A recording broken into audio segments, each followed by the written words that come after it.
Je vais aussi parler de Jérémy Sourdril, qui est un autre faux prophète très présent sur Internet.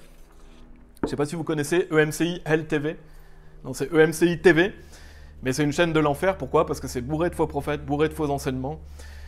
Et Jérémy Sourdril est celui qui a cofondé le site d'enseignement satanique le plus fréquenté de la planète.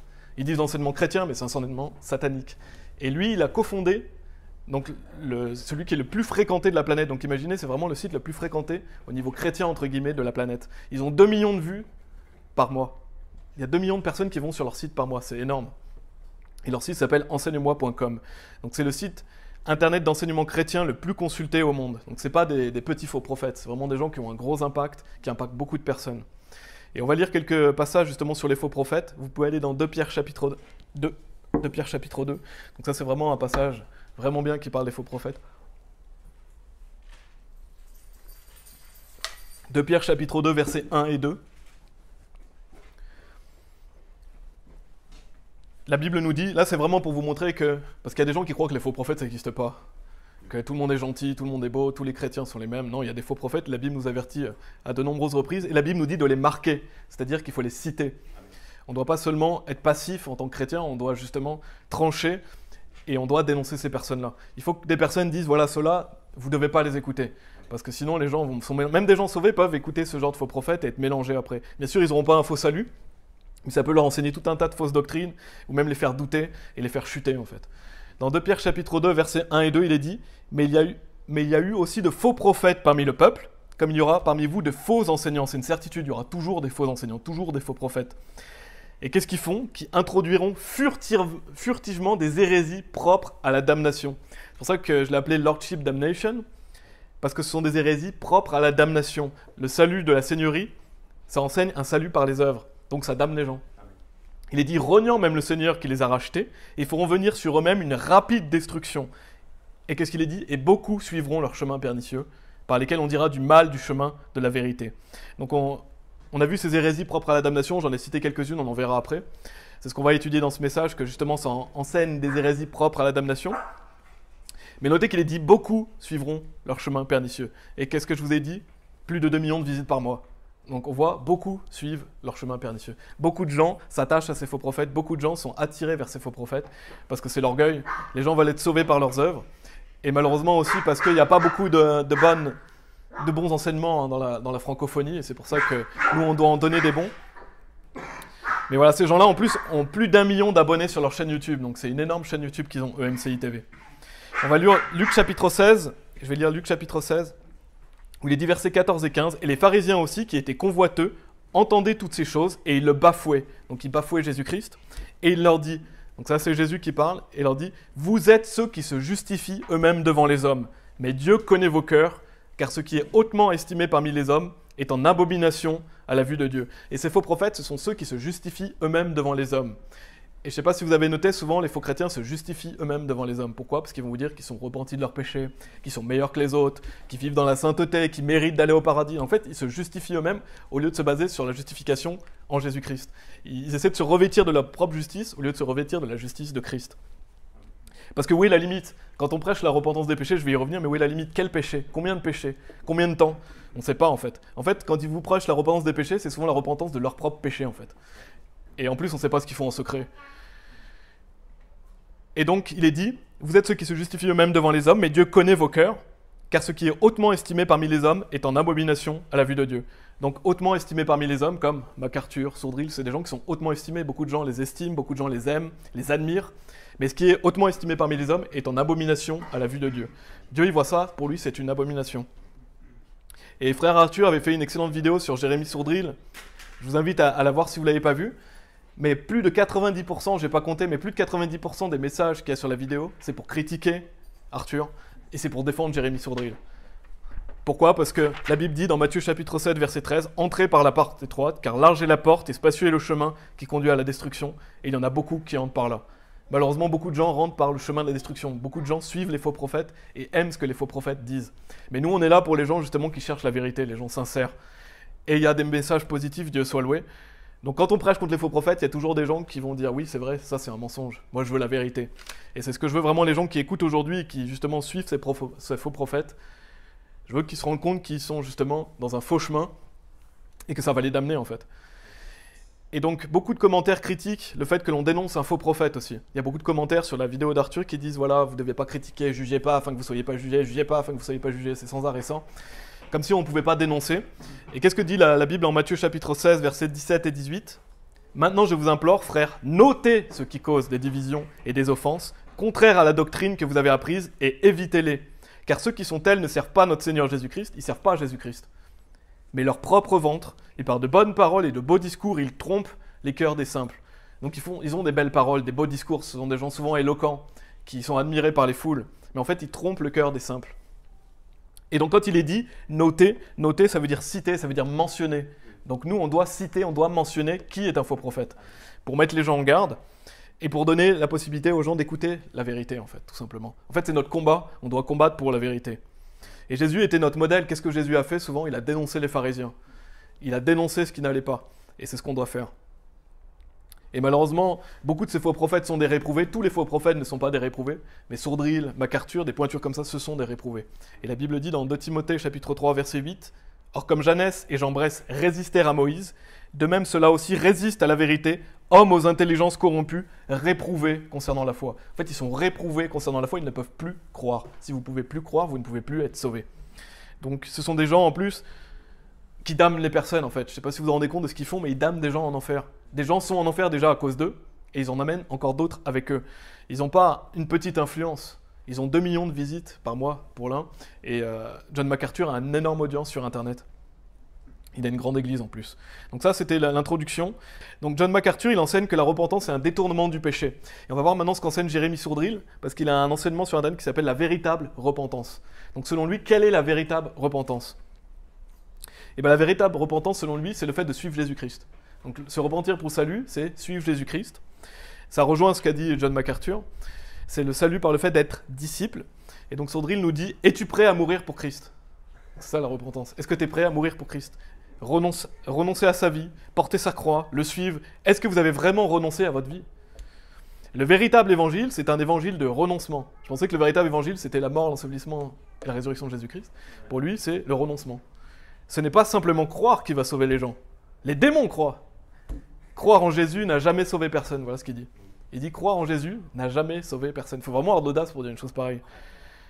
Et quand on écoute ça, les gens qui suivent Sourdril devaient se dire mais c'est un faux prophète. Croire en Jésus n'a jamais sauvé personne. La Bible dit crois au Seigneur Jésus-Christ et tu seras sauvé. Donc on voit que c'est des mensonges qu'il enseigne. Jean chapitre 6, verset 47 nous dit celui qui croit en moi a la vie éternelle. Jésus ne dit pas celui qui croit en moi et me suit à la vie éternelle. Il dit celui qui croit en moi a la vie éternelle. Donc en qui vous croyez, dans la Bible ou dans le MCI ?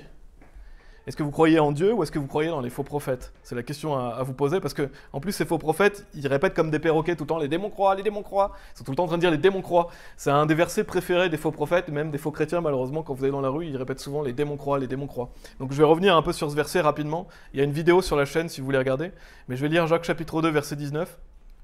Justement, s'il y a des personnes qui ne comprennent pas ce verset, au moins ça les aidera peut-être à comprendre. Parce qu'il est très simple à comprendre ce verset quand on l'a bien compris. Jacques chapitre 2, verset 19 nous dit « Tu crois qu'il n'y a qu'un seul Dieu, tu fais bien, les diables aussi le croient et tremblent. » Et j'ai toujours trouvé ça intéressant de noter que les faux prophètes, ils aiment bien se comparer aux diables. Ils sont toujours en train de dire « les démons croient ». Ils se comparent à des démons. Mais les démons ne peuvent pas être sauvés. Mais en fait, oui, ils se comparent aux démons, c'est des démons. Mais les démons ne peuvent pas être sauvés. La Bible dit que Jésus est mort pour tous les hommes. Il n'est pas mort pour les démons. Les démons sont réprouvés, ils ne peuvent pas être sauvés. Donc c'est toujours ridicule de toujours se comparer aux démons, parce qu'en fait, ils se comparent aux démons. Et en plus, ce verset ne parle pas du salut, parce que croire qu'il y a un seul Dieu, ça ne sauve personne. Si vous croyez qu'il y a un seul Dieu, si vous croyez que Dieu existe, vous ne serez pas sauvés comme ça, vous êtes sauvés en croyant en Jésus-Christ. Ce verset ne dit pas « tu crois en Jésus-Christ, tu fais bien ». Non, il dit « tu crois qu'il n'y a qu'un seul Dieu ». Et beaucoup de gens croient qu'il y a un seul Dieu, mais ils ne sont pas sauvés. Donc ce verset ne parle pas du salut, il n'est pas question de confiance en Jésus-Christ. En fait, il est question dans ce verset de craindre Dieu, tout simplement. Il est dit, tu crois qu'il n'y a qu'un seul Dieu, tu fais bien, les diables aussi le croient, et tremblent. En fait, on doit trembler devant Dieu, on doit craindre Dieu, mais ça ne parle pas du salut. Ça parle, nous en tant que chrétiens, quand on est sauvés, on doit craindre Dieu. Et puis les démons craignent Dieu, parce qu'ils savent que Dieu existe. Et donc, simplement, on doit croire en Jésus-Christ pour être sauvé, et on doit trembler devant Dieu, parce qu'on craint Dieu dans notre vie chrétienne. Et donc ça c'est pour la notion de Jacques chapitre 2, verset 19. Donc ils utilisent souvent les démons croient, ils se comparent souvent à des démons. Mais il y a aussi ceux qui prêchent la repentance des péchés, ils ont un maître, je ne sais pas si vous savez qui c'est Judas Iscariote. Pourquoi ils ont un maître? Parce que Judas Iscariote, il s'est repenti de ses péchés. Et est-ce qu'il a été sauvé? Non. Donc on voit bien que se repentir de ses péchés, ça n'a rien à voir avec le salut. Et en fait, il s'identifie à Judas parce que ce sont des Judas. Et Judas n'était absolument pas sauvé, pourtant il s'est repenti d'avoir livré Jésus. Après, qu'est-ce qu'il a fait? Il s'est pendu, il est allé direct en enfer. Judas était un fils du diable, et la Bible est claire à ce sujet, parce que les gens aiment bien, les faux prophètes aiment bien utiliser Judas comme un exemple de quelqu'un qui a perdu son salut, ou comme un exemple de quelqu'un qui est croyant en Jésus, mais a arrêté de croire, et donc a perdu son salut. Et on voit dans Jean chapitre 6, vous pouvez aller dans Jean chapitre 6, la Bible elle est vraiment claire au sujet de Judas. Dieu est vraiment parfait, parce qu'il y a réponse à tout. Jésus nous dit clairement dans Jean chapitre 6 que Judas n'était pas sauvé. Il est dit dans Jean chapitre 6, je vais lire quelques versets, verset 64, « Mais il y en a quelques-uns parmi vous qui ne croient pas. » Donc est-ce que ces gens croient? Non, Jésus nous dit « Ils ne croient pas. » Car Jésus savait depuis le commencement qui étaient ceux qui ne croyaient pas, donc qui ne croyaient pas en lui, ils n'ont jamais cru en lui, et qui le trahiraient. Bien sûr, on sait que c'est Judas qui va le trahir. Et on voit versets 70 et 71, « Et Jésus leur répondit, « Ne vous ai-je pas choisi, vous les 12, et l'un de vous est un diable ?» Il parlait de Judas Iscariote, le fils de Simon, car il était celui qui devait le trahir, étant l'un des 12. Donc Dieu nous le met direct sous notre face. On voit Judas. Judas était un traître, il n'a jamais cru en Jésus-Christ. Il n'a jamais perdu son salut parce qu'il n'a jamais cru en Jésus-Christ. On ne peut jamais perdre son salut. Et ça, on va le voir, je vais revenir après. Mais Judas n'a jamais cru en Jésus-Christ. Et donc souvent, ceux qui prêchent la repentance des péchés, en fait, ce sont des Judas. Comme Judas qui s'est repenti de ses péchés, il n'était pas sauvé. Et donc, le message de Sourdril qui dit être la véritable repentance, on va définir ce que c'est que la véritable repentance maintenant, après on va revenir un peu sur ce qu'il dit. Mais qu'est-ce que la véritable repentance au regard du salut? Parce que c'est important de bien comprendre cette notion de la repentance. Est-ce que c'est se repentir de ses péchés? Non. Qu'est-ce que ça veut dire? Déjà, notez que dans la Bible, il n'est jamais dit se repentir de ses péchés. Vous pouvez chercher dans votre Bible, c'est jamais écrit se repentir de ses péchés pour le salut. C'est absolument anti-biblique, c'est rajouté à la parole de Dieu en fait. C'est ajouté comme un maléfice par les faux prophètes. Se repentir pour le salut, ça veut dire vous changer d'avis. Vous pensiez, vous croyez dans quelque chose, vous changez d'avis, vous vous tournez vers Jésus-Christ. C'est un changement de croyance. Si vous croyez dans un faux Dieu, si vous croyez dans une fausse religion, vous devez arrêter de croire en ça pour croire en Jésus-Christ. C'est aussi arrêter de croire dans ses œuvres pour être sauvé. C'est ça la vraie repentance, la véritable repentance. Ça prend 2 minutes à expliquer. C'est vous arrêtez de croire en Jésus, vous arrêtez de croire dans un faux Dieu ou dans une fausse religion et vous croyez en Jésus-Christ. C'est ça la repentance. C'est repenser, c'est un changement d'avis. Eux, ils prêchent le changement de vie, mais c'est le changement d'avis. Et Jonas chapitre 3, verset 10, vraiment ça c'est le meilleur verset pour débunker cette fausse doctrine dans l'Ancien Testament. Et Dieu vit leurs œuvres. Donc qu'est-ce que fait Dieu? Il voit leurs œuvres. Et quelles sont leurs œuvres? Qu'ils se détournaient de leur mauvais chemin. Donc ça ne peut pas être plus clair. La repentance des péchés, c'est une œuvre. Se détourner de son mauvais chemin, arrêter de pécher, ce sont des œuvres. Dieu le voit comme des œuvres. Si vous vous détournez d'un péché, pour Dieu, c'est une œuvre. Et il est dit, et Dieu se repentit du mal qu'il avait parlé de leur faire, et il ne le fit pas. Donc changer de vie, se repentir de ses péchés, tout ça, c'est un salut par les œuvres. Donc ça détruit toute cette fausse doctrine de la repentance des péchés. Ce seul verset le détruit. Il faut vraiment vouloir être aveugle pour ne pas le voir, parce que la Bible le dit clairement, celui qui change de vie pour Dieu, c'est une œuvre. Et donc, se repentir de ses péchés, pour nous, c'est quelque chose de quotidien. La repentance par rapport au salut, c'est le fait d'arrêter de croire dans un faux salut, croire en Jésus-Christ. Et une fois que vous êtes sauvé, Dieu veut que vous vous repentiez de vos péchés. Rien à voir avec votre salut, c'est pour lui être agréable, pour être un bon enfant, pour justement pratiquer ses œuvres. Donc se repentir de ses péchés, c'est quelque chose de quotidien qu'on doit pratiquer, parce qu'on a toujours des péchés, on doit toujours se détourner de nos péchés. Ça n'a rien à voir avec le fait d'être sauvé.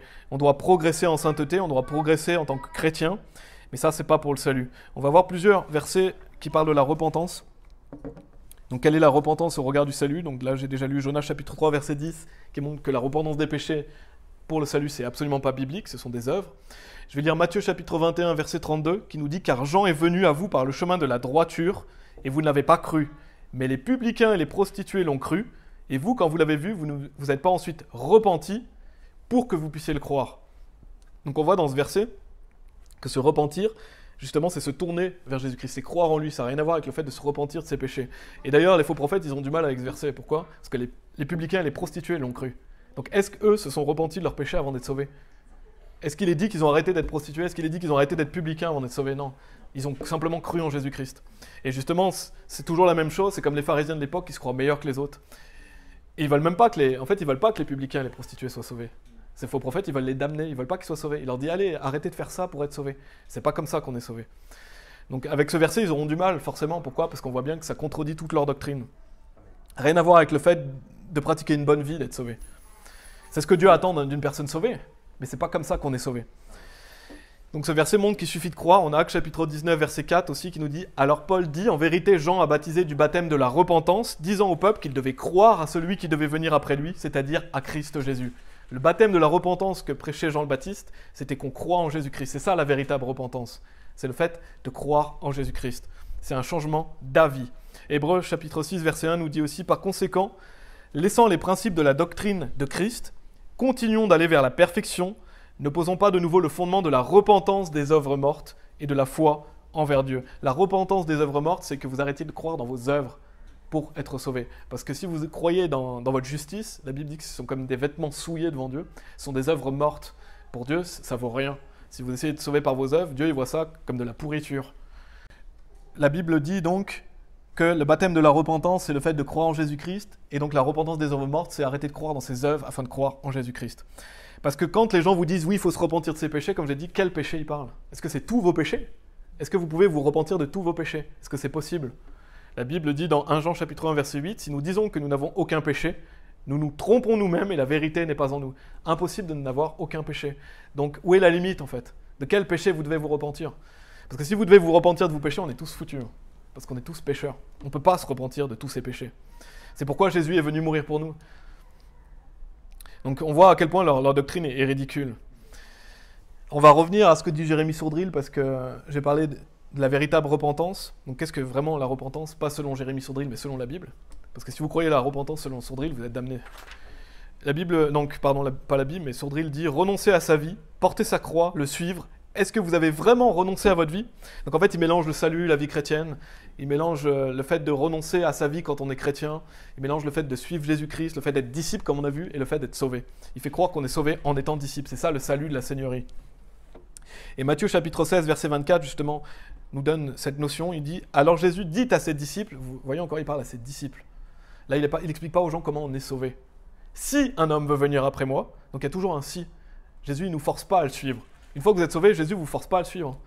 Quand il dit « Suivez-moi et je vous ferai des pécheurs d'hommes », il ne va pas prendre les gens et les forcer à le suivre. Dieu, il veut des personnes qui l'adorent en esprit, en vérité, des personnes qui veulent le suivre. Bien sûr, il y aura une conséquence si vous ne le suivez pas. Parce que vous avez été créés pour Christ. Dieu va vous châtier, il va vous ramener sur le droit chemin. Mais Dieu ne force pas les gens à le servir. Il a créé des êtres humains qui sont libres. On n'est pas des robots. Déjà, on a la liberté d'accepter ou non le salut, avec les conséquences qui viennent avec. Si on n'accepte pas, on va en enfer. Mais après, on a la liberté, entre guillemets, la liberté de le servir ou pas. Je dis la liberté entre guillemets parce que c'est ce qu'on devrait faire. La vraie liberté, en plus, c'est en le servant.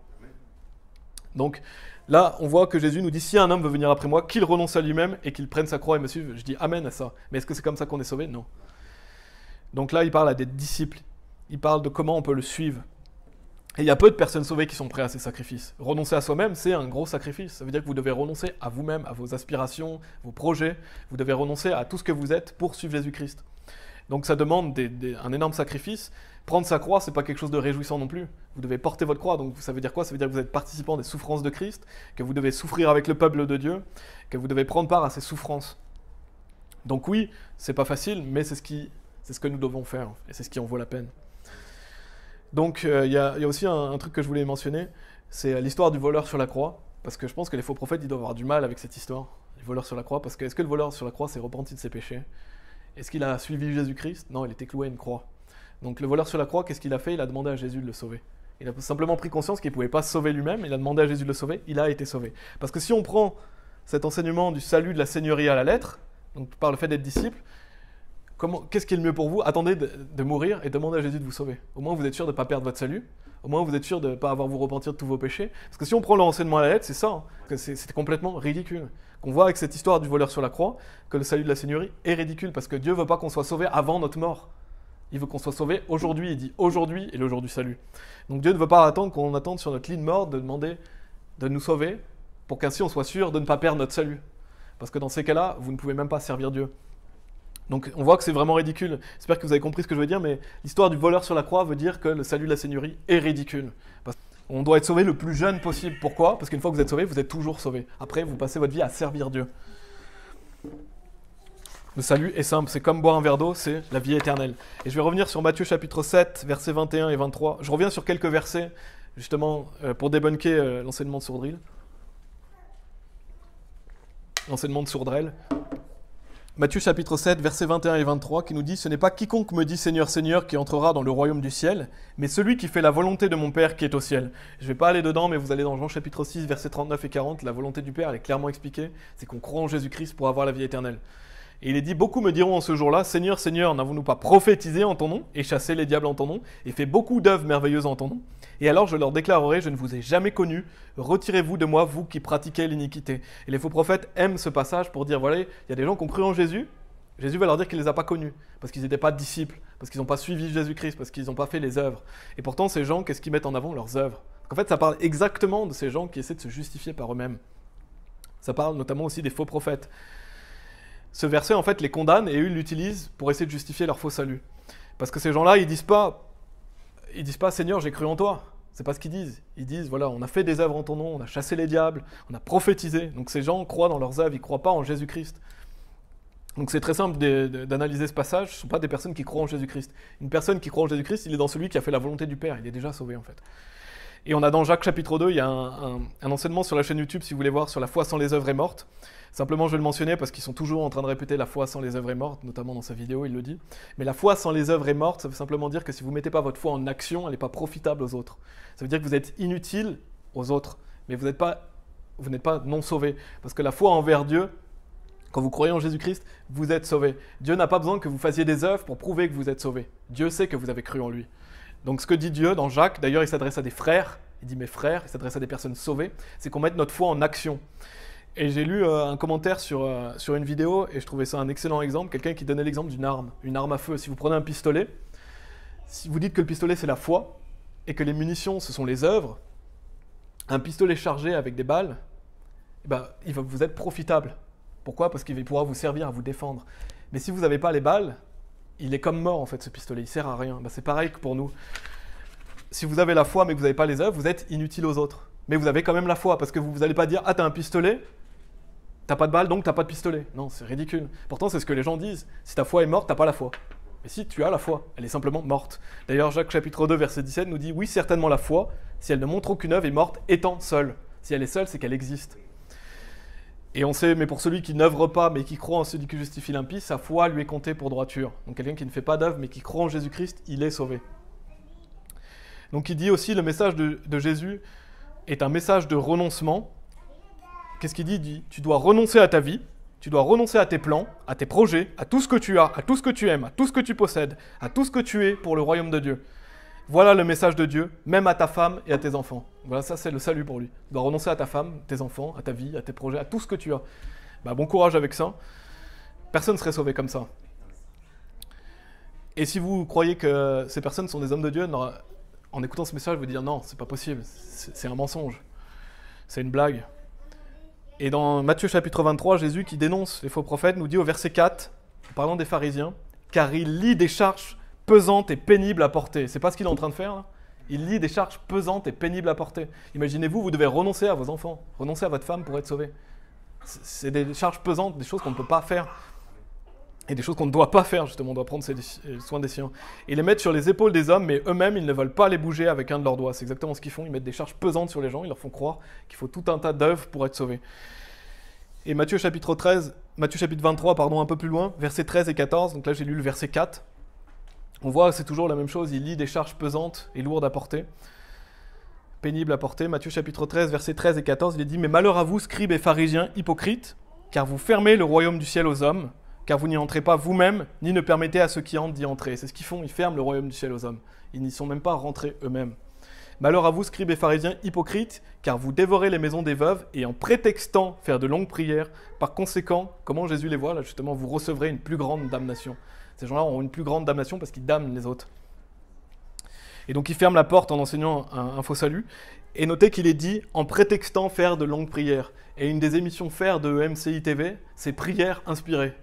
C'est pas un hasard. Parce que ces gens-là, ils aiment faire des longues prières devant les gens, ils aiment paraître pieux, meilleurs que les autres, ils font des longues prières. Et comme les pharisiens de l'époque. Et c'est pas un hasard si une des émissions phares de MCI TV s'appelle prières inspirées. Parce qu'ils font des longues prières, ils se font paraître pieux, comme s'ils avaient une relation particulière avec Jésus, ils étaient meilleurs que les autres, et ils pouvaient même prier pour tout le monde, etc.